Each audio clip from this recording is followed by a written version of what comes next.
Bonjour à tous et bienvenue, moi c'est Lauriane, ici je vous parle tricot, je vous parle laine et comme chaque dimanche matin on se retrouve pour un nouvel épisode où je vous montre l'avancée de mes tricots, je vais y arriver. Tout ce dont je peux parler se retrouve en lien sous cette vidéo, je vous mets les liens vers toutes mes fiches Ravelry qui sont généralement bien à jour et vous retrouverez donc toutes les informations, le patron, la taille d'aiguille, les laines utilisées, les coloris. Et vous pouvez me suivre également sur Instagram avec le même pseudo qu'ici, c'est-à-dire Lo Demoiselle.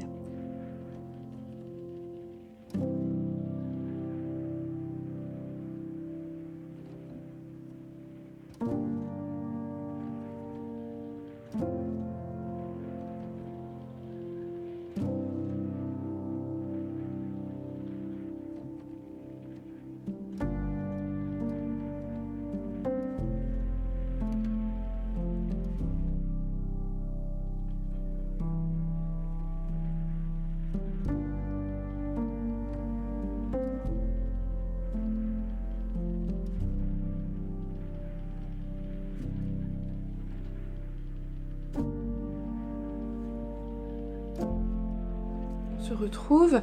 Aujourd'hui il fait super beau, on a une belle journée, alors il fait bien froid, on est content, on peut sortir ses gros pulls, ses châles, tout ça, ça fait vraiment plaisir et en plus il fait beau donc vraiment c'est parfait.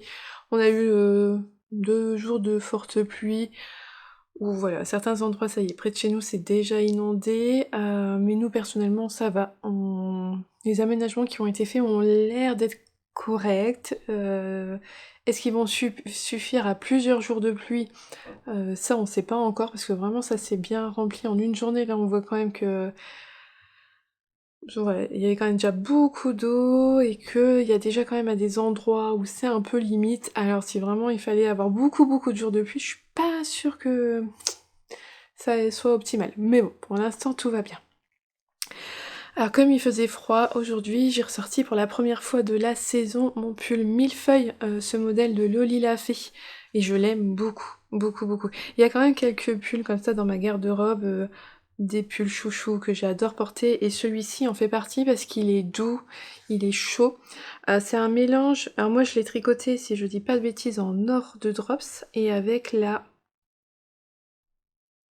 un fil de Suri. La Cumulus de... je ne sais plus la marque, mais c'est leur fil Cumulus, je l'avais acheté sur Laine et Tricot, mais je me souviens plus.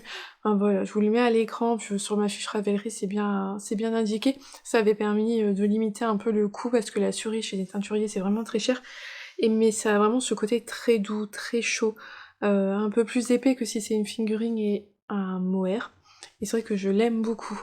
Donc le millefeuille qui se caractérise avec toutes ces feuilles, voilà, on l'a sur le devant et le dos. Vous voyez, on a des manches tout en jersey. Voilà, je l'aime vraiment beaucoup. Il fait partie de mes petits pulls chouchous. Il s'était bien allongé, il est vraiment long, il me descend sous les fesses. Au début, j'avais été un peu déçue, mais finalement, je le porte énormément. Et puis finalement ça va. Ça fait un long pull d'hiver. Il est vraiment agréable. Vraiment, franchement, je l'aime bien. Donc le millefeuille de Lolita. De Loli la Fée.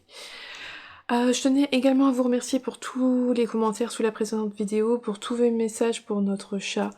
Petit point chat, ça va pas forcément beaucoup mieux. Voilà, elle a du mal à reprendre, à remonter la pente, donc le moral, il y a des jours où ça va, il y a des jours où ça va pas, c'est plus ou moins dur, bon bah... Voilà, mais merci pour tous vos messages, c'est vraiment adorable, ça fait du bien d'avoir tous vos gentils mots et puis aussi d'avoir autant de personnes qui sont compréhensifs, ben voilà, tous les gens qui sont des animaux, ils comprennent très bien à quel point on est attachés, donc merci à vous pour tous vos messages, et bah voilà, on continue d'espérer, on fait le mieux qu'on peut, du mieux qu'on peut pour elle, mais malheureusement il y a des choses qu'on peut pas contrôler, et donc bon, on profite chaque jour où elle est là.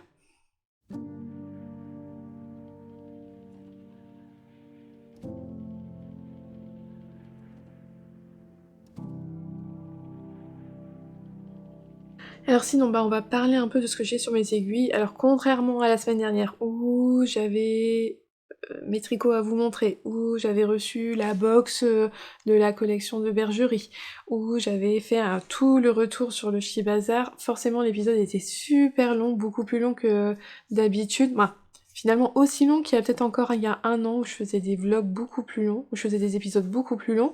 Mais ces derniers temps, c'est vrai qu'ils étaient pas du tout aussi longs. Et donc là, bon, bah cette semaine, on va être sur un petit épisode court puisque j'ai pas énormément de choses à vous montrer. J'ai tricoté, certes, mais moins que d'habitude.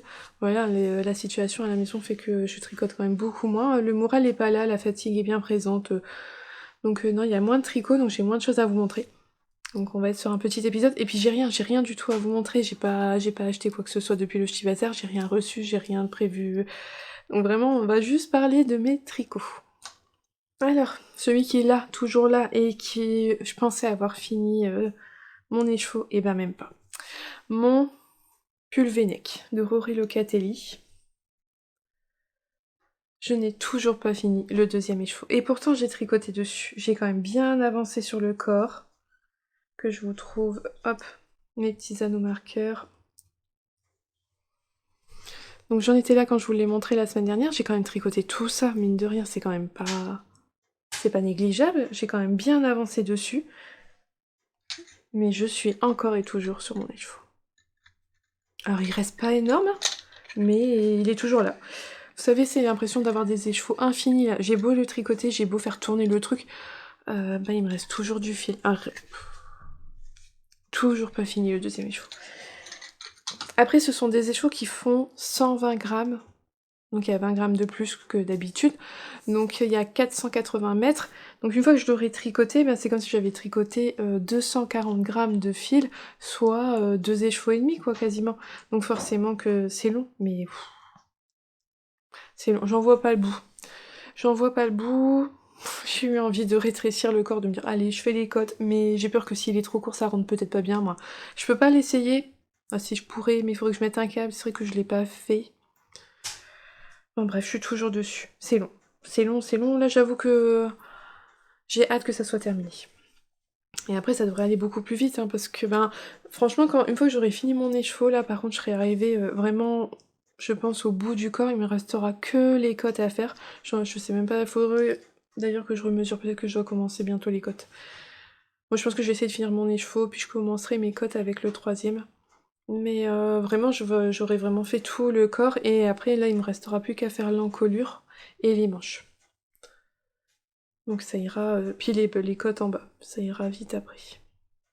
Mais ouais, là, c'est interminable. C'est long, c'est long, c'est long. Mais bon, pratiquement 2 écheveaux et demi de tricoter là-dessus. C'est vrai que bah, ça prend du temps. Quand on le voit comme ça fait super large. Je vais peut-être pas le faire trop long, j'ai quand même peur aussi qu'il se détende un peu au lavage. On est quand même pas mal, hein.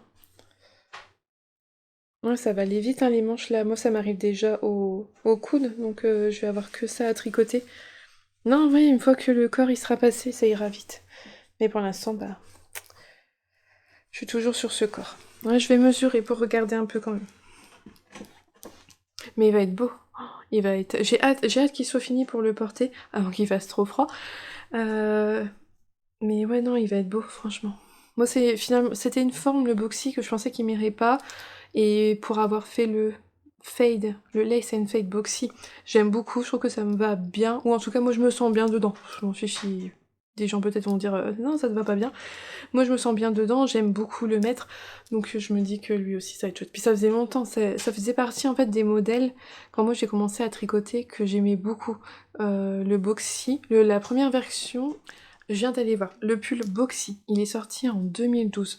Donc il fait vraiment partie de ses premiers patrons, et donc il a 12 ans déjà. Donc quand moi j'ai commencé à tricoter, j'ai appris en 2010 à tricoter, et je me suis mise sur Ravelry un peu après. Enfin bref, le modèle existait déjà, et c'était quelque chose qui me donnait envie, mais pour lequel je me sentais pas du tout capable, et à l'époque j'avais pas les moyens de mâcher la laine pour le faire. Enfin bref, c'était un peu le patron que je rêvais, mais qui était pas accessible encore pour moi. Donc en plus de ça, voilà. J'ai vraiment hâte de finir celui-là, parce que ça fait un mot. Alors c'est pas le boxy, hein, celui-là c'est le V-neck boxy, c'est une autre version. Mais ça fait tellement longtemps que j'avais envie de me faire un pull boxy de Rory Locatelli que je suis contente. Alors je vais en faire un, pas sûr d'en faire deux. Hein. Le Lace and Fade, l'avantage c'est qu'il avait les sections, il était rythmé. On commence par faire un peu de fingering avec une couleur, on vient faire une bande de dentelle avec du mohair, ensuite on refait de la fingering tout en jersey d'une autre couleur, et on alterne comme ça en fait. Et le fait de faire des rayures, de changer de couleur, d'utiliser du mohair, de faire du jersey, de la dentelle, le corps est beaucoup plus rapide à faire, le pull est moins long, paraît moins long en fait, il est plus... c'est plus dynamique, c'est plus motivant, c'est plus rythmé. Là, bon bah c'est vraiment une mer de jersey, c'est long. Puis avec mon écheveau qui n'en finit pas, ça me paraît encore plus long, parce que je suis toujours que sur mon deuxième, mais parce que c'était des gros écheveaux qui permettaient, voilà, qui permettent de faire ce genre d'ouvrage-là. Mais bon, je suis en train de me dire que mon troisième écheveau, bah, il fait 120 mètres aussi, 120 grammes, 480 mètres, et il m'en faudra pas du tout autant pour faire tout le pull. Clairement pas. Donc je pense qu'il serait passé dans 3 écheveaux de... dans 1200 mètres en fait. Il serait passé dans 1200 mètres sans souci. Enfin bref, il sera encore là la semaine prochaine parce que vraiment il est pas avancé. De toute façon, j'ai rien qui est proche de la fin. Rien du tout. Ensuite, l'autre en cours, bah mon châle. Mon châle. Le KN de Béatrice Maz. Il avance aussi tranquillement. Hop, je vous montre. Oh, vous voyez bien là les nuances, les couleurs. On voit bien les touches de violet. Au départ, j'avais vraiment peur qu'entre mon écheveau d'Ars Natura et l'écheveau de Bulbe Bizarre, il n'y ait pas beaucoup de différence, qu'on voyait pas bien la différence entre les deux, mais si. Si, on voit quand même bien que c'est pas les deux mêmes couleurs. Le violet ressort bien. Il ressort vraiment super bien. Alors j'en étais là quand je vous l'ai montré. J'ai fait la dernière section d'augmentation. Donc ça représente 3 bandes. Bon, là aussi c'était long. J'avais hâte de le finir. Voilà, donc j'ai fini enfin les augmentations et j'ai commencé un petit peu les diminutions, mais pas grand chose. Vous voyez, juste ça. Par contre là c'est motivant parce qu'on diminue beaucoup plus vite que les augmentations. Donc il va y avoir beaucoup moins à faire dans l'autre sens. Et il y a une logique, en plus de toute façon, visuellement on finit par se repérer, puisqu'en fait au début, dans les premières rayures, sections on va dire, vous voyez j'ai 3 rangs de mailles étirées avec le coloris de Sabine Ars Natura, avec le violet, et j'ai qu'une seule rayure avec celui de Pauline, Bulbe Bizarre, son coloris pan. Et au fur et à mesure qu'on avance, hop, là j'ai 2 rayures avec le coloris de Pauline, et là j'en ai 2 avec celui de Sabine, et là j'en suis passée à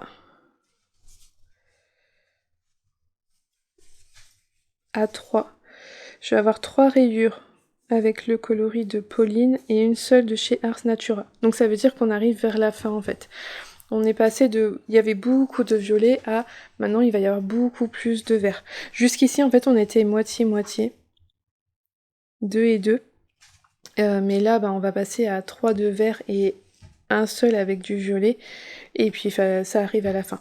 Et on diminue de façon beaucoup plus vite. Donc j'ai hâte. Là j'ai hâte, c'est motivant parce qu'on se dit on va vers la fin de la première partie, parce que le châle il sera vraiment pas fini à ce moment-là. Mais ça va être quand même chouette de finir cette section-là.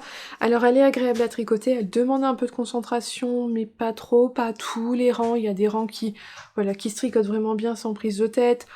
Mais voilà, ça demande un peu de concentration, c'est pas du zéro cerveau totalement, mais ça se fait franchement bien.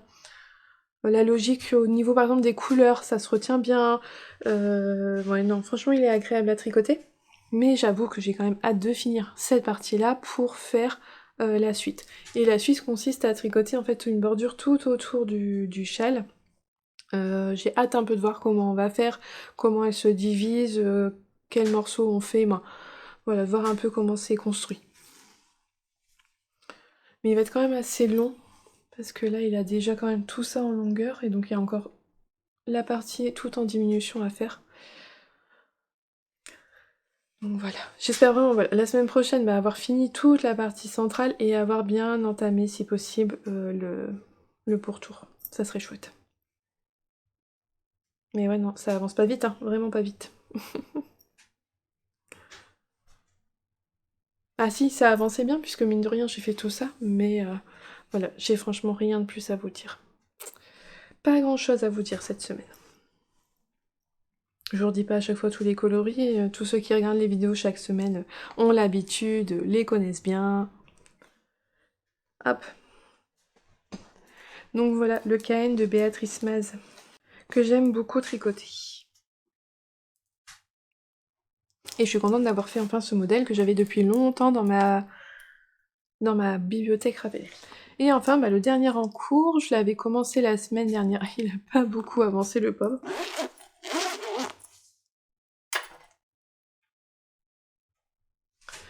C'est le petit châle Monarque de laine poudrée. Qui est un châle qui se tricote avec un écheveau de fingering et un écheveau de mohair tenus ensemble, ou alors faut un fil DK, et dans ce cas il faut 2 écheveaux de DK, donc 2 écheveaux qui font 200 mètres pour 100 grammes. Et j'ai pas mis d'anneau marqueur j'ai pas mis de Progress Keeper quand je vous l'ai montré la semaine dernière, mais moi je sais très bien ce que j'ai fait. En fait j'ai juste tricoté un motif, donc j'ai pas tricoté énormément. Je vous avais montré, on commence par ici, on a ce joli jeu de fausse torsade de chaque côté, on a des petites côtes semi-torse au milieu, et arrivé là on vient faire une première fois le motif tout en continuant d'augmentant le châle, et la seule chose que j'ai faite cette semaine c'est de faire un deuxième motif. Alors je vous l'avais dit, lui par contre il demande de la concentration tout le temps, beaucoup. Il y a une partie vraiment dans le motif où il faut faire des augmentations, des diminutions sur l'endroit et sur l'envers. Alors je sais plus où c'est, je pense que c'est cette... Non, je saurais plus, j'aurais pu vous dire déjà. C'est pas sur tout le motif, alors un motif c'est ça, c'est de là jusque là. Donc c'est assez grand. Il y a une partie du motif où les rangs en vert, on tricote juste les mailles comme elles viennent, comme elles se présentent, donc ça va. Mais globalement, c'est vrai qu'il y a quand même beaucoup à faire sur l'endroit et l'envers. Donc faut faire attention quand on fait ces diminutions en vert, de les faire bien comme il faut, dans le bon sens, pour que le motif à l'avant, il soit joli. Vous voyez là, hop, là tout là, c'est des diminutions, et on fait à l'endroit et à l'envers. Donc là, ce que j'ai fait, j'ai juste fait un motif. Je pensais en faire plus, mais j'en ai fait qu'un. J'étais vraiment, en début de semaine, j'étais très fatiguée, donc je l'ai pas pris parce que il demande vraiment beaucoup de concentration et j'avais pas la tête à ça. Trop de fatigue, donc je me suis dit, je vais pas m'embêter à faire quelque chose où je vais avoir du mal, où je vais faire des erreurs, moi. Donc j'ai pas beaucoup fait. Ça m'a permis quand même de faire, donc le fait de faire un motif me permet quand même de savoir combien je vais en faire sur tout le châle, pour normalement le faire rentrer dans ma laine et ne pas en manquer et aller au plus loin possible de ma laine. Alors si je me suis pas trompée dans mes bêtises, il me semble que je dois répéter 4 fois ce motif là, où vraiment en fait là, ça se voit peut-être pas mais on n'augmente plus. Vraiment ça va être droit à ce niveau là maintenant, donc je le répète encore 4 fois. Et ensuite, une fois que je l'aurai fait 4 fois, il faudra que je fasse cette partie-là, mais en descendant, en fait, en diminuant de l'autre côté. J'aurai, hop, la pointe à refaire dans l'autre sens. Donc là, je dois faire 4 fois ça. C'est pas énorme, hein, 4 fois ça. Bon, ça doit faire 10 cm à peu près, je pense. Bon, si, ça va. Ça fera 50 cm au centre, je pense à peu près, plus la pointe qui est quand même assez longue. Oui, non, ça devrait avoir une bonne taille. Et donc là, au niveau de la largeur, on est au maximum. Il sera pas plus large que ça. Ça fait une petite étole. Ah oui, ça sera largement suffisamment grand, hein. Parce que déjà, rien que là, avec la pointe et un motif, j'arrive là, déjà. Oh, donc en rajoutant quand même 4 motifs plus une nouvelle pointe, on pourra bien faire le tour du cou. Donc voilà. J'ai bien aimé dans le patron, il y a 2 diagrammes. En fait, moi, j'ai suivi un premier diagramme pour faire cette partie-là. Et ensuite, quand on vient faire juste le motif tout droit, qu'on bouge plus, on fait plus d'augmentation, il y a 2 diagrammes, et j'ai trouvé ça bien. Il y a un diagramme complet, vraiment de là jusque là, on a tout le diagramme, donc il est assez grand, il est assez conséquent, pour qu'il passe sur une seule page. Je savais que c'est quand même des petites cases, tout ça, moi. ça fait un grand diagramme. Et elle en a fait une version plus abrégée qui consiste à vraiment avoir que cette partie-là. Vraiment que le motif pur là du centre, sans les mailles semi-torse et sans la petite torsade. Et moi sur le coup je me suis dit, ah non, bah je vais vraiment suivre tout le diagramme en grand parce que les fausses torsades, j'avais pas envie de réfléchir, de savoir quand est-ce qu'il faut les faire ou pas. C'est un truc que je me dis, je vais rater une fois de faire ma fausse torsade et ça va me... Je suis quelqu'un d'assez perfectionniste dans ce que moi je fais. Et donc je sais que ça va pas me convenir si je rate un motif sur les bords, soit je vais devoir tout détricoter, soit je vais essayer de détricoter que les quelques mailles et de reprendre, c'est pas forcément toujours bien joli. Enfin, voilà, je savais que je voulais pas d'erreur, et je me suis dit non, je vais suivre le diagramme au grand complet. Et puis finalement, je me suis dit, je vais quand même regarder la version abrégée de ce diagramme, voir un peu ce que c'est, et je le trouve vraiment bien fait, donc on a vraiment la partie là, qui est bien expliquée en diagramme, le motif au centre. On n'a pas les explications pour les codes semi-torse. Ça, on suit, c'est logique, il n'y a pas besoin d'un diagramme, on voit comment elles sont, il n'y a pas de problème. Et pour la fausse torsade là, elle a mis quand même un petit code couleur où on sait que quand on est sur ce rang-là, en fait, la première case du diagramme, elle est d'une certaine couleur. Ça veut dire qu'on doit faire son petit motif de fausse torsade. Alors on n'a pas forcément... c'est un motif vraiment simple, on retient très bien le geste à faire, le point qu'il y a à faire, donc c'est vrai qu'on n'a pas besoin de l'avoir expliqué à côté. De ce fait-là, je peux vraiment suivre la version abrégée, donc c'est quand même visuellement un diagramme plus clair, plus agréable à suivre, mais avec les petites indications pour savoir quand est-ce qu'on fait les fausses torsades, j'ai trouvé ça super bien. Donc vraiment contente du patron, et il y a les explications rang par rang aussi si vous souhaitez, que vous aimez pas les diagrammes. Ça, ils sont présents, il y a pas de... vous pouvez suivre aussi. Mais ouais, j'ai trouvé cette idée d'avoir les deux diagrammes qui étaient vraiment bien. Alors là, vous voyez quand même assez bien ce que je vous avais dit, j'avais un peu peur qu'avec ce coloris-là, ça soit trop foncé, que ça soit pas bien lisible en fait, visible, le motif, mais je trouve que quand même ça ressort bien, et même à la caméra, vous le voyez quand même assez bien. Donc bon bah voilà, je sais ce que j'ai à faire, 4 motifs plus la pointe. J'aimerais bien le finir courant de la semaine prochaine, ça serait bien. Mais bon, je m'avance pas, on sait jamais. Pour rappel, je tricote lui avec les écheveaux de chez Laine de Mout. Sa base Mout Mermot, donc 56% mérinos, 44% mohair. Et sa base Mout mohair, qui est 72% mohair. Je sais plus, je vous dis des bêtises. Kid mohair. Et 28% soie. Voilà. Et tous les deux, c'est le coloris Miss Malachite. Hop, Laine de Mout.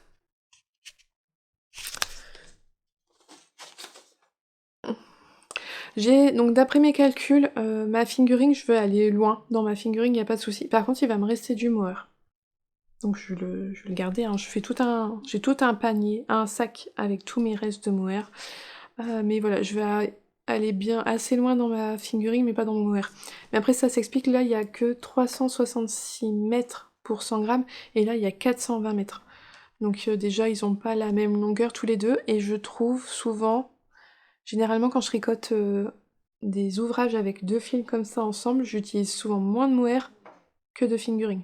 C'est assez particulier, mais voilà, souvent c'est comme ça.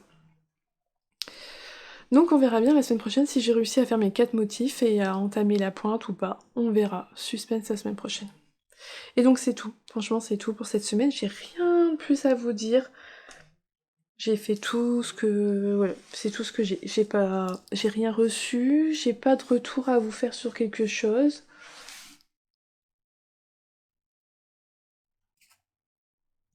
Si, à la rigueur, je peux vous montrer un truc que j'ai acheté, qui est assez conséquent.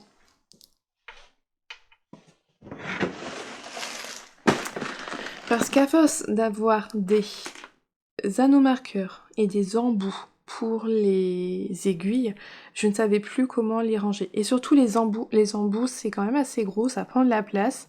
Et moi j'aime bien tout ranger par saison, par thème, pour plus facilement m'y retrouver.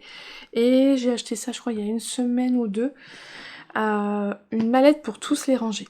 Mais en fait quand je l'ai reçu, c'est un achat que j'ai fait sur Amazon. J'ai vu une pub en fait pour cette mallette-là passer sur Instagram, une pub Temu, parce que j'ai énormément de pubs Temu sur Instagram, c'est pénible, je vais même pas sur ce site, je cherche pas là-dessus, mais j'en ai beaucoup, beaucoup. C'en est pénible, mais j'avoue que quand j'ai vu l'objet, je me suis dit «Oh, c'est ça qu'il me faut pour ranger mes anneaux marqueurs», mais j'ai voulu l'acheter ailleurs que sur Temu, je l'ai trouvé sur Amazon au même prix, donc je me suis dit bon allez, je prends sur Amazon. C'est une mallette pour ranger normalement a priori les photos. Des photos des tirages photos. Simple. 10 par 13 je crois les photos. Voilà, c'est fait pour ranger ces photos. Ça aurait dû me mettre la puce à l'oreille que des photos, plusieurs boîtes pour mettre les photos, ça allait être grand. Quand je l'ai reçu, j'étais surprise, mais ma foi, heureusement que c'est pas vraiment plus petit parce que vous allez voir, ça prend toute la place. Et donc je vous montre. J'ai acheté ça, une grosse malle, mais elle est grande, hein. Alors, que je vous montre, ça s'ouvre comme ceci et dedans, voilà. Mais c'est vraiment immense. C'est super grand. Quand je l'ai reçu, je me suis dit, ah, c'est trop grand. Mais c'est pas si trop grand que ça.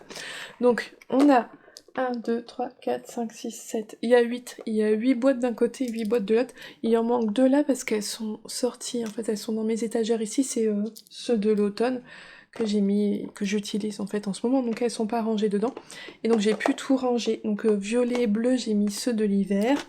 Là, il y a bleu plus clair et vert. J'ai mis le printemps, jaune-orange, j'ai mis l'été, et là c'est rose et... c'est rose et un autre rose, j'ai mis l'automne. Et donc voilà ce que ça donne. Et c'est vraiment grand, mais alors je suis contente parce que tout est super bien rangé, parce que moi j'avais quand même beaucoup d'anneaux marqueurs, et maintenant tout est super bien rangé. Et donc par exemple, si je vous montre, là par exemple j'ai fait une boîte que pour Halloween dedans. Donc il y a un petit clip, hop, on l'ouvre, et donc j'ai mis tous mes anneaux dedans. Donc là, il y a vraiment tous les anneaux marqueurs et ben, tous les petits embouts, vous voyez, à aiguille. Parce que bah, mine de rien, bah, c'est grand en fait. Ça, c'est grand et ça prend de la place. Et dès qu'on en a plusieurs, ben, c'est conséquent. Autant les anneaux marqueurs, ça prend pas trop de place, mais les embouts, ça prend beaucoup de place. Et par exemple, il y en a d'autres là où j'ai que les embouts. J'ai fait une boîte que avec des embouts et une boîte avec que les anneaux marqueurs en face en fait, de la même couleur. Hop. Donc oui, ça aurait pu être un peu plus petit, mais j'avoue que... Bah, au moins c'est bien, ça s'étale bien. Quand hop, je les mets bien à plat, je les vois tous bien, je peux choisir mes petits embouts. Donc voilà, c'était ma petite trouvaille pour ranger tous mes anneaux marqueurs et embouts. Parce que j'en ai quand même beaucoup et j'aime bien acheter ça, j'aime bien assortir mes petits embouts avec mes tricots, avec mes sacs à projet. C'est des petites choses qui sont pas très chères quand on en achète juste un ou deux. C'est sûr que vous en achetez d'un coup 20, ça fait un petit budget, c'est sûr. Mais c'est vrai que c'est le petit truc qu'on aime bien, que moi j'aime bien. J'aime bien acheter quand... Moi je vois chez Justine une tasse de filet d'aiguille, elle fait des réassorts souvent en suivant les... Comment on appelle ça? Les saisons. Elle en a fait plein, des Disney trop beaux, elle en a même des Pokémon. Je lui ai dit, ah, tu m'en mets de côté. Je vais les récupérer bientôt. D'ailleurs, ben voilà, j'adore ça. D'ailleurs, de chez Justine, il n'y a pas très longtemps, j'ai acheté les petits bourriquets. Ils sont trop mignons, j'adore bourriquets. Vous voyez, j'ai acheté ça aussi, ben voilà, parce que je suis dans ma période léopard. Comme beaucoup de gens, hein. C'est le truc, le tendance du moment. Ça m'a permis de tout ranger parce que je savais plus comment les ranger. J'avais acheté une toute petite boîte avec des tiroirs, mais ça passait plus du tout. Donc voilà. Alors c'est sûr que quand j'ai reçu ma boîte, je l'ai payée, j'aurais pu vous dire, une vingtaine d'euros je crois. C'est grand, c'est conséquent, mais ma foi je peux tout y ranger. Donc voilà. Puis on a de plus en plus des petits embouts dans des coffrets surprises, tout ça, les calendriers de l'Avent, il y en aura certainement. Ben voilà, c'est vrai que c'est le petit truc que maintenant, le petit goodies aussi qu'on reçoit facilement dans des commandes et qui fait toujours plaisir. Donc je savais plus comment les ranger. Voilà, je vous ai partagé mon petite astuce rangement d'anneaux marqueurs et d'embouts. Voilà, si jamais... je vous mettrai le lien de la boîte que j'ai achetée sur Amazon si jamais ça peut vous intéresser. Sinon, c'est fait pour ranger des photos à la base. Voilà, si vous avez envie d'avoir des boîtes pour ranger vos photos, c'est tout à fait possible.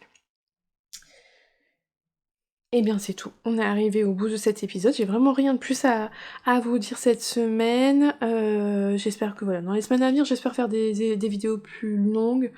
J'envisage quand même de reprendre les vlogs parce que les vlogs permettaient d'avoir quand même parler un peu plus, d'avoir plus de choses à vous parler sur mes tricots. Enfin voilà, j'y réfléchis un petit peu, on verra bien. Et en tout cas, merci beaucoup d'avoir regardé cette vidéo jusqu'au bout. En attendant, je vous souhaite une belle journée ou une belle soirée en fonction de quand est-ce que vous la regardez, et surtout un bon tricot. Et je vous dis à bientôt. Bye!